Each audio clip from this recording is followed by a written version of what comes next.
মাত্র 13 রানের মধ্যে প্রতিপক্ষ নেপাল এ দলের 5 উইকেট নিয়ে দুর্দান্তভাবে ম্যাচ শুরু করে বাংলাদেশ হাই পারফরম্যান্স টিম।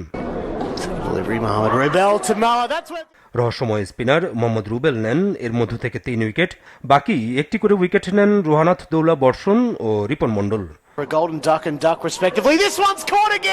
অন্য প্রান্তে নেপাল ওপেনার কুশল ভুরতাল টেনে নিচ্ছিলেন দলকে। ইনিংস সর্বোচ্চ 40 বলে 46 রান করেন তিনি। ইনিংসে ছিল 3টি 4 ও 1টি 6।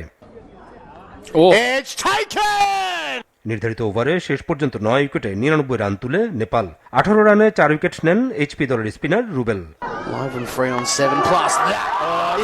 জবাবে ম্যাচের তৃতীয় ওভারে হাবিবুর রহমান সোহানের উইকেট হারায় বাংলাদেশ এইচপি দল। 7 রান করে উইকেটের পেছনে ক্যাচ দেন তিনি। এরপর আর কোনো বিপদ হয়নি বাংলাদেশের। জিসান আলম ও আরিফুল ইসলাম সহজেই 9 উইকেটে ম্যাচ জেতান এইচপি দলকে। জিসান 52 ও আরিফ 34 রান করে অপরাজিত থাকেন। বাংলাদেশের পরের ম্যাচ রবিবার দুপুর 1:30টায় হোভার্ট হারিকেন্স একাডেমির বিপক্ষে।